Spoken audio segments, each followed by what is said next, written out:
Hey, what's up YouTube? Thanks for joining me today. Today I've got a special review. I've been wanting to do a review for the T2i and the T3i and especially the T1i. So all three of those cameras. If any of you guys got those cameras, I've got a T2i here with me today.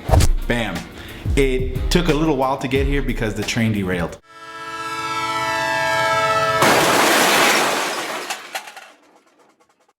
Anyway, so what we're going to do is I'm going to show you how to use all these functions. I'm going to go through all the buttons. I'm going to show you how to access your exposure compensation. I'm going to show you the professional shooting modes that are on this camera. I could show you on my camera, but since most of you guys have T3is and 2Ti's, this is gonna be ideal. That way you can get a hands-on review and look at what I'm going to do and how to work your camera. So now that I got it in my hands, I'm gonna go ahead and start showing you how to use all the buttons. I'm gonna show you how to access a lot of the features that we've been covering in a lot of my videos. So I know a lot of you have been asking for that, so finally the day is here. All right, let's take a look.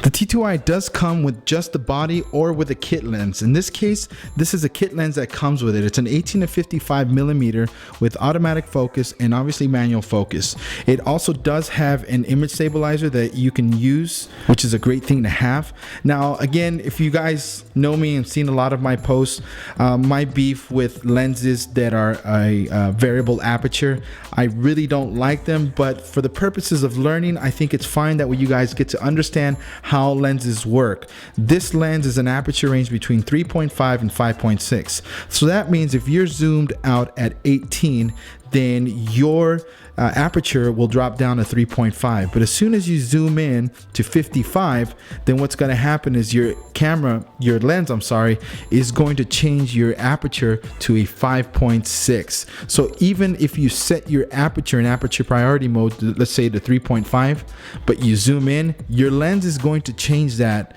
automatically because it doesn't allow you that 2.8 constant aperture.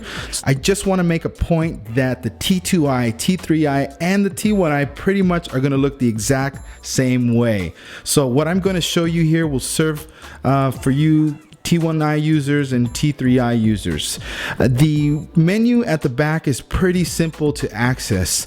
After today's show, you will definitely be familiar with all the settings and how to get to them. Let's start by using the quick menu here.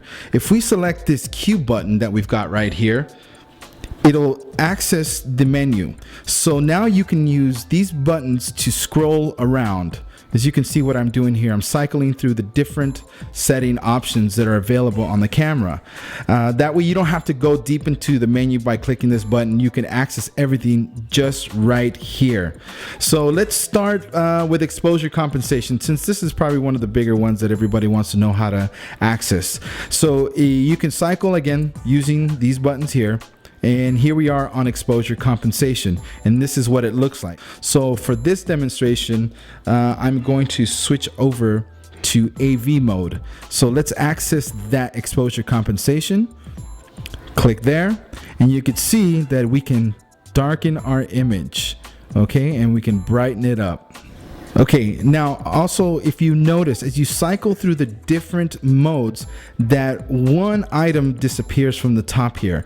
Don't forget, each mode takes away one option that you would otherwise have in manual. So if we move to the next mode, here's our shutter mode. You no longer see your aperture here because it won't give you that. You do have control your ISO and your shutter speed. So this is TV mode.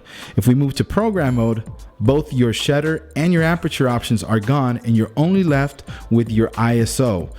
So if we go back all the way up to manual, everything's available. Okay, so hitting the quick menu button again lets you access the menu. That way you can cycle through the different options here. You can go to your automatic white balance here. You can cycle through all the different white balance options that are available on the camera. Here, let's go to the metering modes that are available on your camera, and this is how you change it. See, here's all the different metering modes. Here's your evaluative, your partial, and your spot metering. Okay, another way to access your exposure compensation is by using this dedicated button that's on your camera. So if you don't want to, pick up your camera and look through the screen while you're shooting in here, you can hold this down and move your exposure compensation. So it's quick access to it. So instead of having to push this button and come up and cycle through the different options to this here, you can just hold this button down while turning your mode dial. So it's a pretty easy way to get a hold of your exposure compensation. The other option that you have available here is your different shooting modes. So here is your single shooting. Here is a continuous shooting. So if you're doing sports and you want to capture a lot of shots and in a continuous burst, you can set it to this and it'll take a few pictures at one time. Here is your self timer remote. If you have a remote, external remote, you plug it in and leave it on this setting. Your 2-second self timer and a self timer continuation. So you can change how long you want that timer to be. You can go all the way up to 10 seconds or 2. You know, this one leaves you 2. This one leaves you a little bit more options to change. Okay, so another way to access all these options, or most of these options, you can do so by just hitting these buttons here.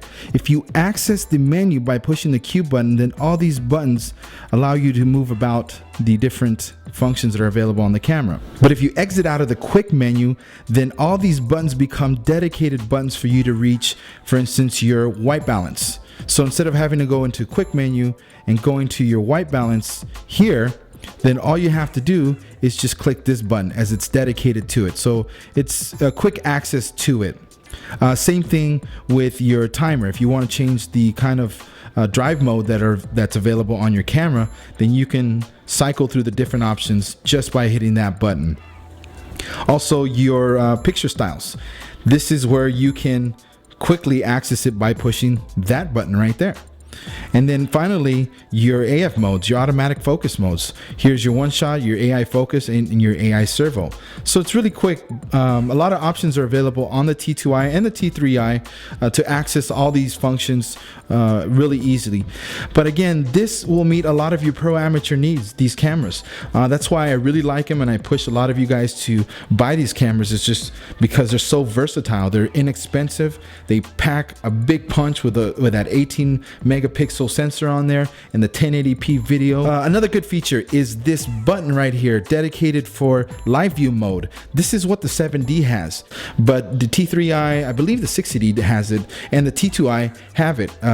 So by pushing this button, it'll automatically take you to live view mode, so you can start recording video, or you can start taking pictures by just looking through the live view mode. Another button dedicated to accessing your AF point selection is right here at the top. So by clicking this button, it takes you to this menu where you can cycle through the different focus point selections. So this is manual. If you keep turning it, it'll take you all around the different focus points, and then obviously it'll allow you to select an automatic selection as well.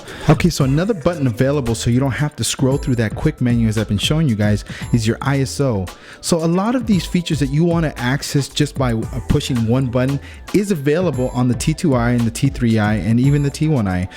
Granted that the T3i and T2i have a few more buttons that you can, dedicated buttons that you can access quickly. Okay guys, so I'm out of here. I hope you guys learned a lot with everything I showed you today, and if you haven't, please leave me your questions and comments in the section below and I'll be sure to get back to you right away. Please visit my Facebook page, facebook.com/creativeutv, right there. Go check it out. I can't wait to see some more photos. I can't wait to give away more stuff. If you guys have time, make sure you visit us on Facebook, Twitter, and Blogger. So if you don't have time to watch these videos, you can definitely read them if you like that sort of stuff. Anyways guys, I'll see you later. Thanks again. Hope you learned a lot today.